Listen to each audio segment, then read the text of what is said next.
I appreciate that. So let me ask you, what is Charlisoul's ideas for how he's going to navigate the future of music marketing with the social medias and all the different tools available to him? Charlisoul has a lot of work to do.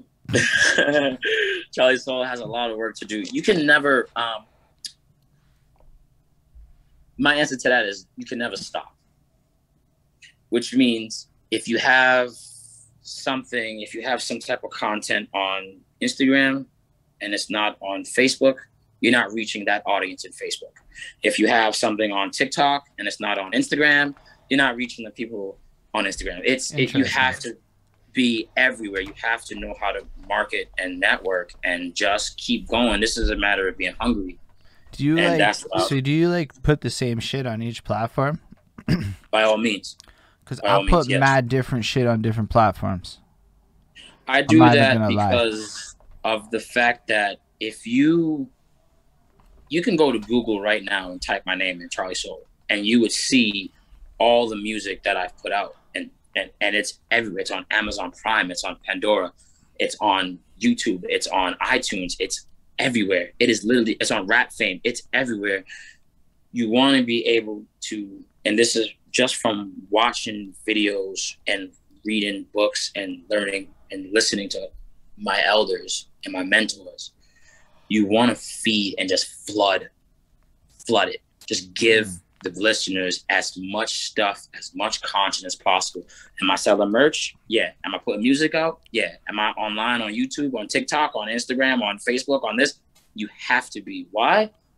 Because say a word. I gotta follow you on TikTok.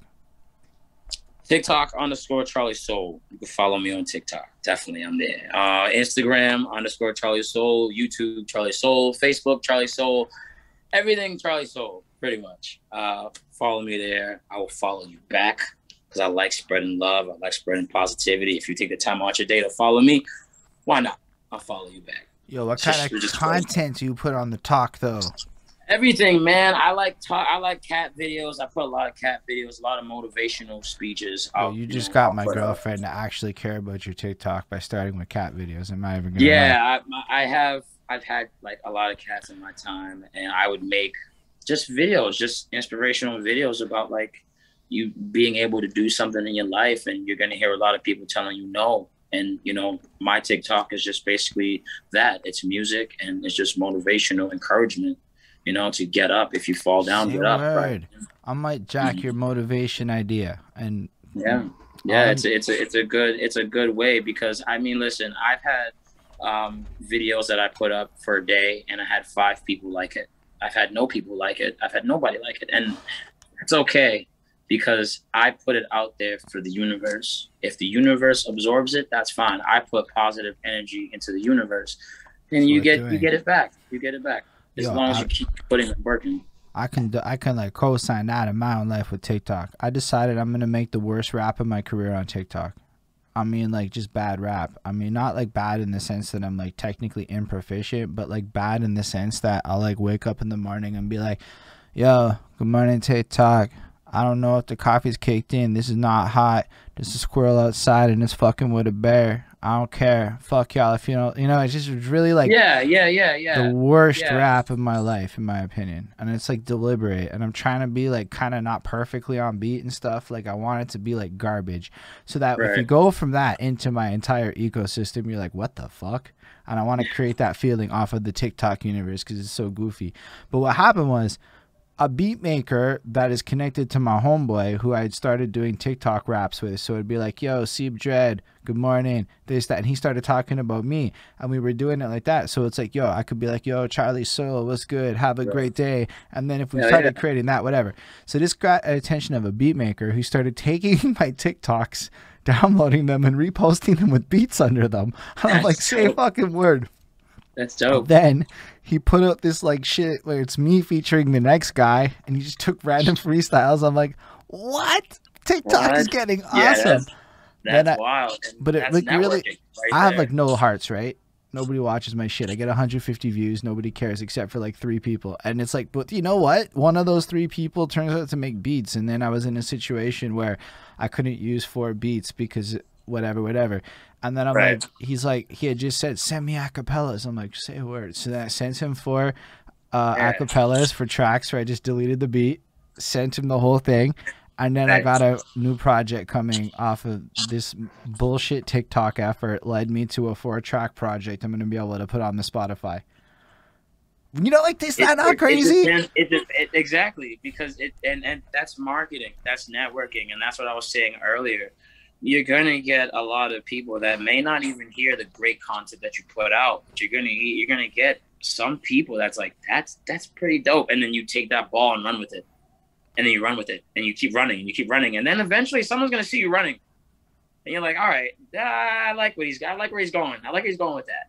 And then eventually it just opens the door, you know, for bigger and better things. And that's where, like, for example, you know, I got put on by Obi-Wan, and you know, and at first I was like, I don't know, I'm not sure.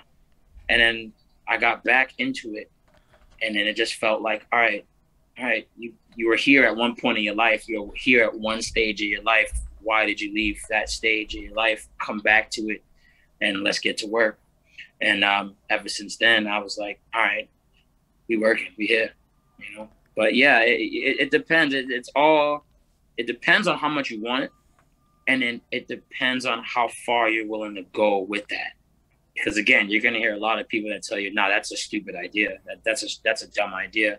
But if you feel it here, you feel it in your heart, and you know it's good, it's genuine, it's pure, and it comes from you, you can forget what they say as long as you know it's straight.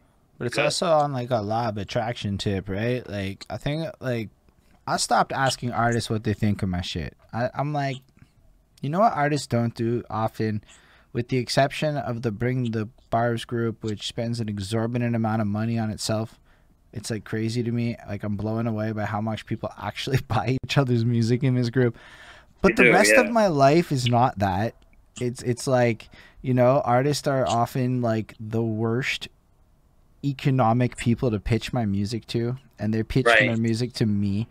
And I'm like, I'm an album reviewer person. I barely like music in a real way anymore. I have a weird, like, you know, like I'm comparing you to like everything I heard in my life. It's like, I don't know, like, do you want my honesty? No, people don't want that shit. It's this weird like circle jerk or like, what do you think? I'm not saying everyone, but I see this phenomenon play out, and I'm like, but then you start listening to feedback and everybody's contradictory, and it's like, this is crippling. What is the value in 100 opinions that don't agree with each other?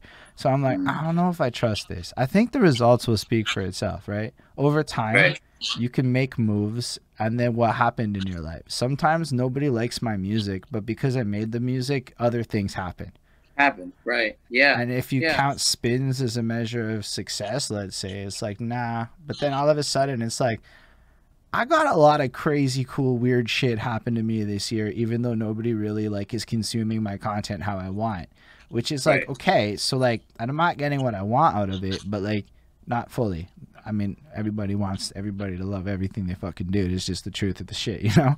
But like, but you find like that value in like the opportunities that get created. And I'm like, hold up, my life is like linked up with people. Like there's a lot going on and shit, you know? It's actually pretty dope now. I'm so busy I can barely follow shit. Like, this is cool. It's a cool existence.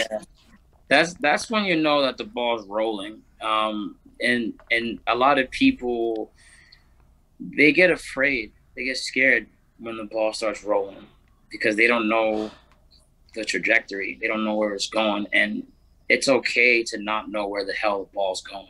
You just know that it's rolling. It's okay to not know, because at the time you went from doing what you were doing at the time, and now you're doing music with a producer and stuff like that. But at the time when the ball first started rolling, you couldn't tell where it was going. You just know that ball was rolling. You knew that things were in motion, plans were going.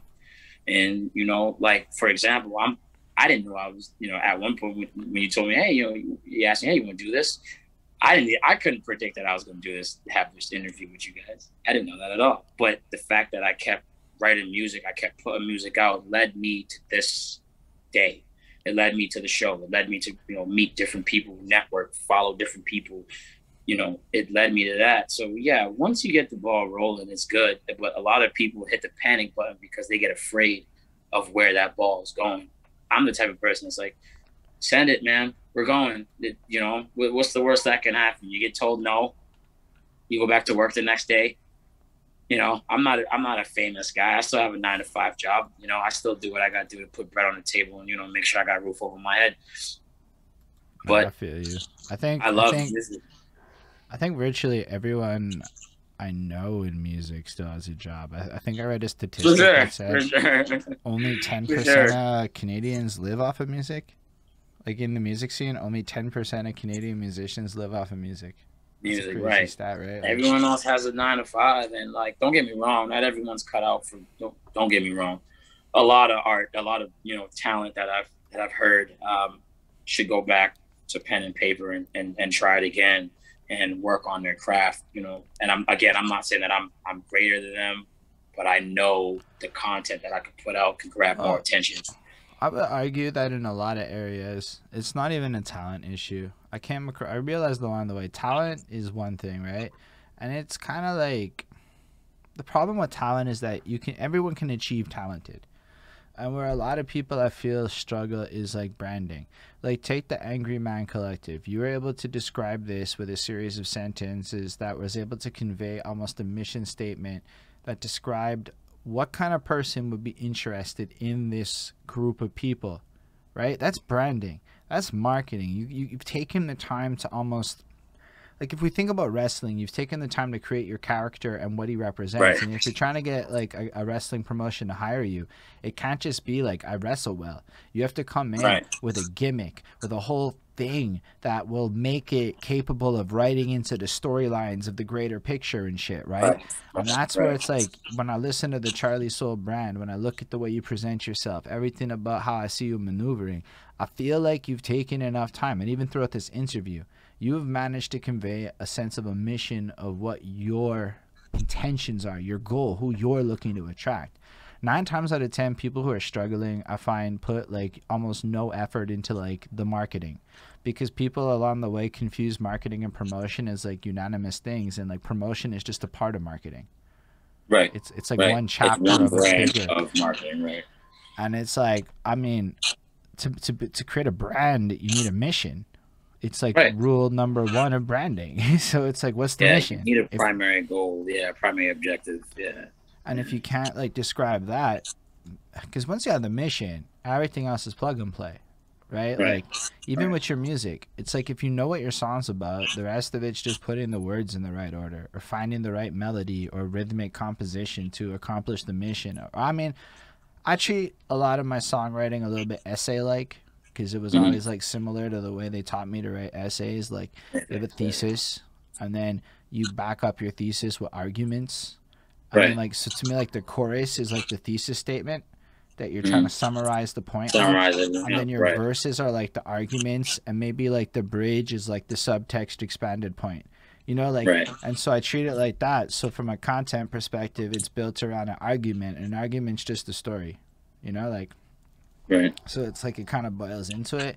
And that's just kind of like how I look at it. And then it might be kind of like sciencey and maybe not the coolest approach, but like, I feel like it allows me to ensure that there's always like a purpose for every song, even if it's a stupid purpose, even if my execution of the purpose is trash. Those things aren't the same. I can justify why everything exists, every decision I made with it, even if they were bad ones.